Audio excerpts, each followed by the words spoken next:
change, okay? So this is what has been most important for you. And when this need is met, you function at your highest point.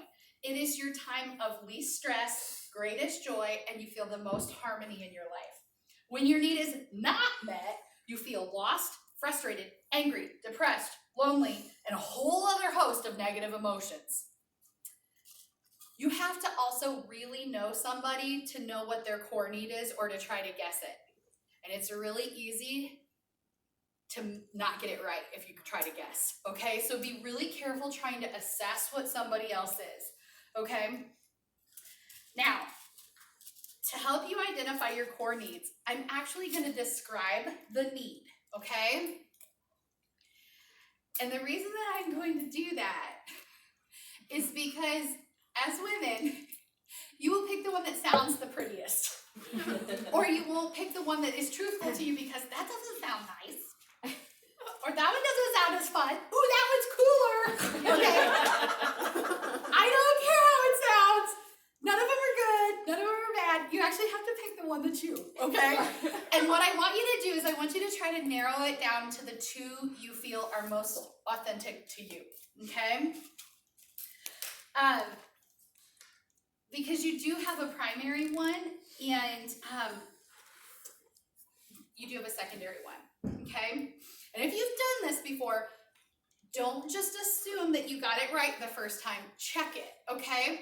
So, number one, okay, this number one, okay? These are people who live to laugh and have adventure. Number one, these are people who live to laugh and have adventure. My best friend Janet Kotecki is totally this person. She thought it would be a great idea to get a tattoo in a third world country because the man had a dog. Like that was a Rottweiler. Is she gonna pet the dog? Oh yeah, she pet the dog. Okay. Janet was also the one who convinced me that it would be a great idea while in Atlanta to run through the Olympic fountains, which are timed to music, and it shoots water up from the ground. Because she was convinced that we could beat it. We did not beat it. And the lovely officer helped us be escorted very wetly home to our hotel. This is great. Janet cannot live without music. She's always kind of dancing around. Like, we'll be in an elevator. Oh, I love this song. Like, this is like music. She's like, oh, yeah. Like, she's just gotta be. She has, her greatest fear in life is that you would take away the party. So, matter of fact, when Janet was 6, her parents were older. Janet was a fun surprise baby much later in life. And she decided that what she really wanted most in life was a birthday party. So she told everybody that it was her birthday and invited everybody over without telling her parents. And so all of a sudden, her whole class showed up and she had purchased her own cake. How old was she? And she threw herself a party. Okay. So these people, number one people, these people value adventure and laughter, and if they can't have it, she will work harder Monday through Thursday. I mean, she will hustle so hard as long as there's something fun planned for the weekend. But if she doesn't have something fun to look forward to, she doesn't want to do it. And if she can't have a life where she travels and sees new things, she's always eating weird crap. A lot of number ones are foodies. So fun. I really want to meet this person. Oh my God. Oh my God. And I will tell you this, what's hilarious, she will get done more in 4 days than what most of us do in 7. Because she is that focused when it comes to fun. She will focus herself. And I remember one time Jeannie said to her, before she retired as a sales director, she said, Jeannie said to her, well, you know, if you didn't vacation so much, you could probably be in a Cadillac. And I was like, Oh, wrong thing to say. And Janet looked at her and she's like, if I can't vacation, I don't want the damn Cadillac. Amen. And I was like, there you go. So, and hear me clearly, I'm sure I've said the wrong thing a lot of times. That was Jeannie's learning curve, but at the end of the day, it was funny though, because when Janet wanted an Equinox, she came to me and she's like, you know, we're having grandkids. You okay?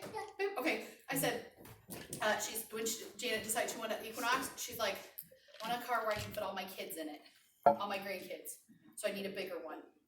So I'm gonna skip my vacation this quarter and work really hard.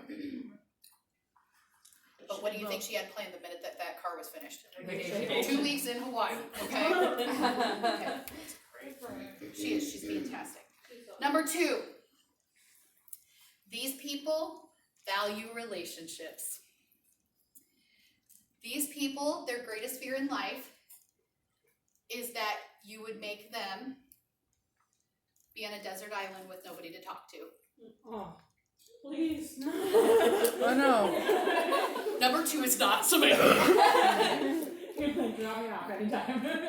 I'll make a friend. My friend Kathy Wickler, sales director Kathy Wickler, is a total number 2 person. Kathy is a caregiver, she's a caretaker. She one time, the only time I ever saw her not work her business with joy and just complete passion was the time she got in a fight with her sister. She couldn't function because she was in a disagreement with her family.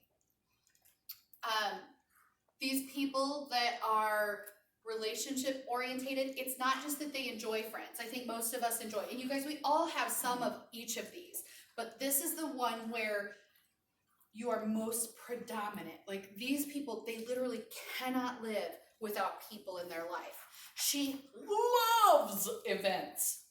If Kathy were here right now, she would be like, oh, Nicole, look at how comfy you look. Oh, let me go get you some more to drink. Okay? She would love every time we're together, she has to have a lunch date, a breakfast date, and a dinner date because she just wants to be with all the people. Okay? These people also struggle to tell people no because they love people and they hate being in discord or disappointing other people. And like Kathy told me the story one time, I said, so Kathy, tell me what it is for you to be one of these number 2 people. And she's like, well, for instance, the thing that comes to mind. And if you're struggling to figure out which one you are, think back to when you were a child. And so Kathy said, because again, what you are is what you always were. And she said, my dad, I was struggling in math and I wasn't doing very well. My dad was kind of a gruff guy and he's like, well, just bring home your textbook and I will help you. And so she's like, okay. So she went to school and the teacher was like, you're not allowed to take home textbooks. So she didn't want her teacher to be mad at her. So she snuck home in her brown lunch sack her textbook so that she wouldn't disappoint her dad. But then she gave herself almost an ulcer because she was so worried she was going to disappoint her teacher. Because she didn't want to infringe on any relationship. Does that make sense? And here's the other thing. When Kathy's your friend, she's all the way your friend. And she's probably a friend to people who don't really deserve her. And Kathy's learned how to release some of that. Because any of these can be good, but in the wrong way, any of these can also not serve you. Does that make sense? Mm-hmm. So these are number 2 people. They value above everything else their relationships, okay? So if you are a number 2 person, it would be the thought of being in a conflict with somebody that I love. I could not function that way. Those are what number 2 people are. Whereas, like, if I have a disagreement with Mark, I'm not happy about it. I'm not okay with it, but I could go and do my job and focus and get the job done and then come home and have a conversation. These people could not do that. Does that make sense? Okay, number 3. These people value rules and safety. Whoa. These people love safety, seatbelts, rules, guidelines, money in the bank, and time to make decisions, okay? And people, Mark Lemke is a wonderful number 3. And what's interesting about Mark Lemke is that there is a number in his mind that when that amount of money is in our bank account, he's an entirely different man because that need is met. I promise you, people that are number 3s, there is an amount of money in their head, and it's different for all of them, that once that is met, they feel safe, okay? These people do not always appreciate a Janet and her third world country tattoos. It is very hard for them. So Sam, I know you to be a number 3. What are some of the things When that Anthony and I started dating, he didn't wear a seatbelt. You wanna know what he does now? I told him I wouldn't ride in the car with him until he wore a seatbelt. you drive something? I bet he wears a seatbelt. Now he wears a seatbelt everywhere. Even on the plane. Yeah, no. I stress out if, there's not enough money. These people also need to structure and they need schedules, okay? So what's one of the first things I do at the beginning of every Zoom, at the beginning of every event, at the beginning of every day? Lay everything out. I lay it out for you. Do you think I'm doing that for me? No. No, I wrote the thing. I know what we're doing. It's because there are these number 3 people. I almost called them by their title. These number 3s. They need to know when we're going to start. They need to know when we're going to stop, and they want to know what's going to happen in the middle. And hilariously, these people, if they hear something in that schedule that they don't like, they need to know anyway, just so that they can worry about it the whole time. So when Jeannie would give me the schedule, and she'd be like, and then we're gonna role play. Which is incidentally why none of you will ever do that, because I don't want to do it, okay? I joke, I sometimes will make you. But like, I would sit there, and even though I hated her for making me do that, I liked knowing that it was coming, because if she would have thrown it at me, I couldn't have handled it, okay? So these people, when they don't have money, they don't feel safe. When they don't have guidelines and structure and rules, when they don't know what's coming at them, they're not okay, all right? Number 4 people. These people value their ability to choose. These people, number 4 people, they don't want to be like anybody else. They absolutely cannot stand the idea of being like anybody else. They hate matching uniforms. They hate matching clothes. They hate whenever the ability to choose is taken away from them. My friend Sherry Chapman was top sales director at Mary Kay. She retired a couple years ago, and one of the interesting things about Sherry is that we used to do these IPA charts for Jeannie, and it was income producing, and you track what you did every day, and that was our accountability to her as our national. And we'd be sitting there, and she would just look at it. And she's like 6'2", so that's formidable, you know? And I'm like, are you okay? And she's like, I just can't do it. And I was like, then don't do it. And she's like, no, I can't make myself right in the boxes. And I was like, you are crazy. And she's like, no, I just can't. I cannot be told that I have to do it this way. I cannot be told that it has to look like this. She has adopted now 3 children. They have 3 daughters, and then they adopted 3 children, 2 boys from Ethiopia, and then they did foster to adopt for another little boy. And part of what motivates her in adoption is because she can't stand that those children don't have a choice. And I know that that was a turning point for her. She and I were talking about this. And I said to her, she's like, I can't stand when I go to places and I see these children and they have no choice about their future. And so now she's actually an advocate for the foster care system. And she's helping a lot more children be adopted. And as much as I miss her as a sister sales director, I could not be more thrilled for my friend, okay? So if you are a number 4 person, it is your ability to choose to be unique. And what I think is so fascinating, Jeannie Martin is a number 4. She's probably the most number 4 person I've ever met in my entire life. She doesn't want to look like anybody else. All the other nationals, a lot of times when they take their last vehicle, they make it black. Jeannie's is lipstick red. Jeannie made us wear matching clothes all the time, but she would not wear the outfit she made us wear. So like her. Oh yeah. It is. I'll say to her, where do you want to go to lunch?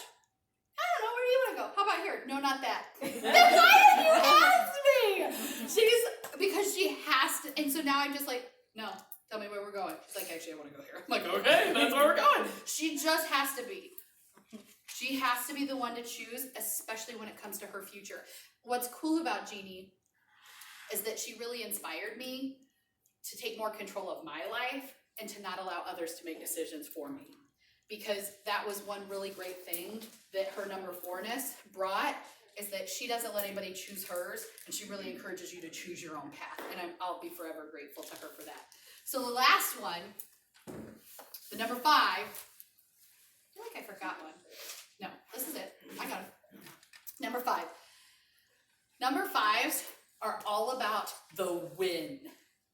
And I'll tell you, when Amy Kemp taught me this, because I'm deaf in my left ear, I kept thinking she was saying the wind. And I was like, so like they're elemental? I was so confused for the longest time. I was like, I don't get it. And then she was like, no, Grace, the wind. And this is Amy Kemp. She lives to compete. Everything is a race. If we were at a stoplight, because she has to beat the other car off the line. I'm like, you are insane, okay? And here's the other thing. She doesn't want to play against people who aren't good. She doesn't want to beat anybody. She just wants to be she wants to beat herself. She wants to be better. Everything is a competition. Everything is a challenge. Everything is a way that she can get better. And she loves to play. And it's no fun to play against somebody who's not. Anthony Wright is a total number 5. So what's hilarious, and we're going to talk later about dynamics in relationships, is that Samantha is all about security, and Anthony is all about playing to win. So he will spend his last dime playing to win. And she's like, I'm going to... Sweating. Like, no, there it goes. You could see him at dinner, and he has $100 on some bet over here. Because he's like, I'm going to win this. I'm going to win this. And then he doesn't win it. What? You just spent $100 on dinner, and now you spent another $100? Oh, you okay? I think that there's some towels behind the bar. Are there? And if not, I know there's some in the back laundry room. So, my question is first, which one do you think you are? I'm one. Number 1? I'm 1 and 2. Okay. Okay. You're totally 3? Okay. Oh, to a fault. Yeah. Okay. Okay. Awesome. We Let's got pause for paper just a second towels. while they get it cleaned up. You need help? No, You we're want good. a towel? No, alright. I was No, gonna say, she's there's good. a folded elephant in there you could deconstruct. In the laundry room. Which one's, who's down here? Which one was the way to the bathroom? Right This over way? there. Over there. Awesome. Thanks, Are we guys. good? Are we good? Yeah. She's such a hoot. Okay. Okay. So you guys, so let's do it again. Which ones do you think you are? I'm definitely a 1. You're number 1, okay? And you're number 3. And you're number 3. You're number 4, Pretty sure. okay? I'm a 3. You're a 3. I'm a 1. A 4, who's a 1? You? 4 and 5. A 4 and a 5, okay? In that order. So, did you figure out what your second one was? Which 2 are the top? Okay, so if the way to figure out what your number 1 is versus your number 2, okay, how do you figure out between your primary and your secondary? It is the one that makes you sick in your stomach when it's not met. So somebody give me an example of 2 that you think it is. 1 and 2. Okay, so she is between number 1 and number 2. So let me ask you this. Could you live with the idea of never seeing any place new, never going and working 9 to 5 and never going and having adventures? Or could you live with like your family being estranged? Which one would make you sick in your stomach? Wow, both of them. Uh-huh. Like, really, both of them. Mm-hmm. But like, coming here this weekend, I was so excited, but I knew I had to get this and this done, and I hustled so hard all week, and I was booking parties, I had to do it so I could come have fun. Okay, Yeah. so you're probably a number 1, Yep. and then your secondary is Yes. number 2. Okay? Awesome. Who else has 2 that are close? Kenya. 4 and 1, I'm pretty sure. Okay, 4 and 1. That's so fascinating. I know. I feel like I've changed my mind on this week, or maybe it's just been a I really think long time you since just start thinking about it more and you start to understand yourself better, I think is critical because, so for instance, and I'm gonna give you the names of them now and I want you to write them down because it'll, number one, I can't keep redoing it in my head and I'm gonna say them. So number one is fun and pleasure, Oh yeah, that's definitely. okay? These people, Janet Kotecki, fun and pleasure, okay? Oh my God, I said this to her one time. I'm like, you know, your middle name should be fun and pleasure. She's like, what makes you think it's not? I'll tell you, okay, so this is totally inappropriate, but this is just, okay, this is Janet. So Janet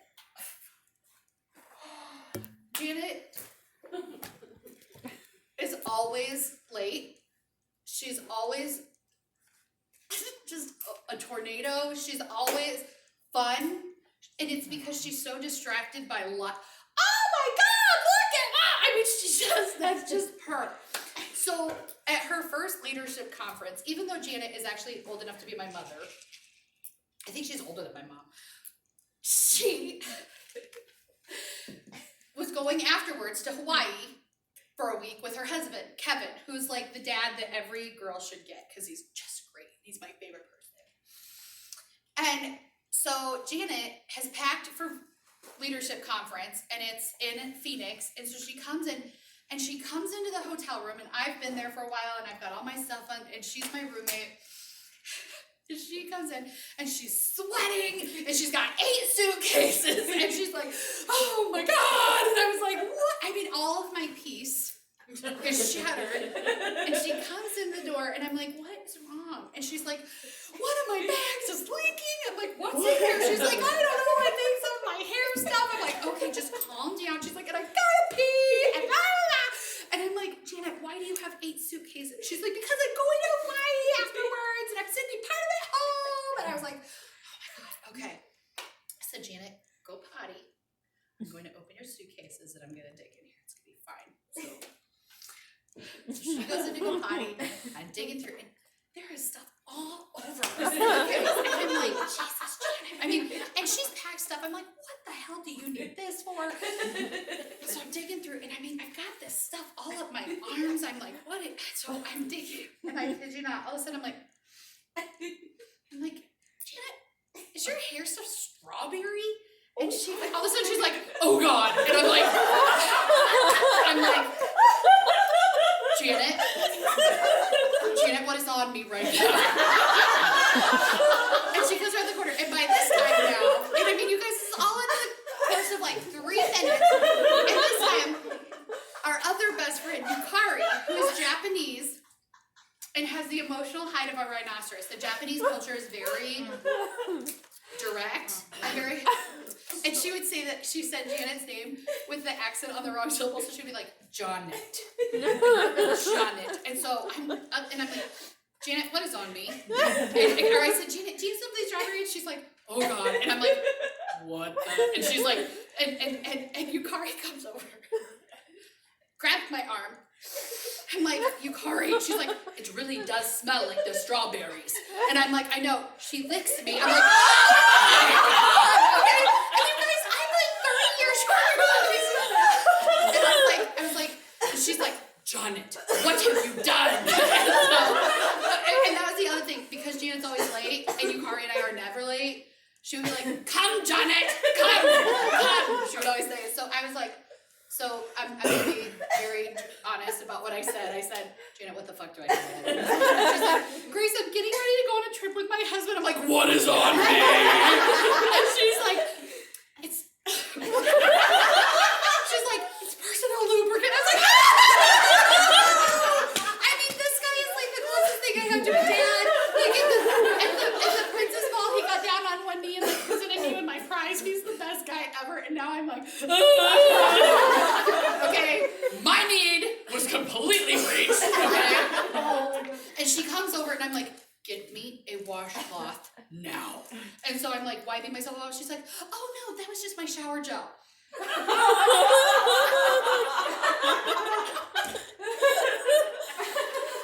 That is Janet, fun and pleasure.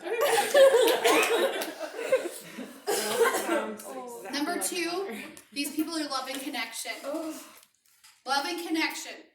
These are the people that value relationships above everything else. Number 3 is safety and security. Number 3 is safety and security. Sam is our official spirit animal of the safety and security. Number 4 is freedom and choice. That's Jeannie Martin. Number 5 is power and achievement.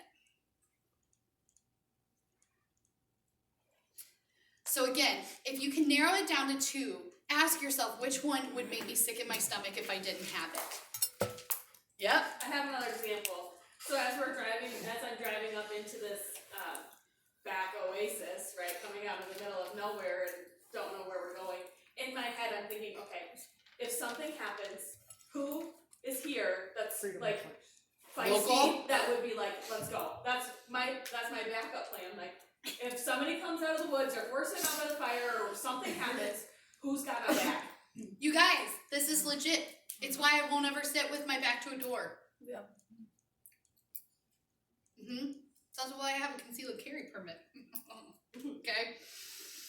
So if it's possible that, like, because I've done this before, and I feel like I used to be thinking love and connection, but the more I think about, like, because I don't know if we have the descriptions, like, just choosing based on the descriptions, fun and pleasure and freedom of choice would be mine. And here's what I will tell you. I think it's more, the more you understand yourself, and I think these are probably more accurate.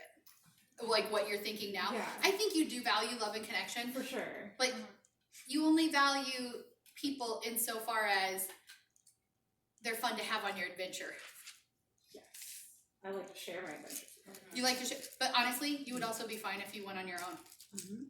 Like I did yesterday. But then what did you do today? You said, come and have an adventure with me on the way home. Yes. It's about the adventure. Now, So, okay, I'm trying to figure out mine again. Because I think I'm a little bit like love connection, but I don't, I can do a task and like leave it at home or whatever. Like if like something's going on so at you home. think your love and connection are what? I'm kind of thinking safety and security.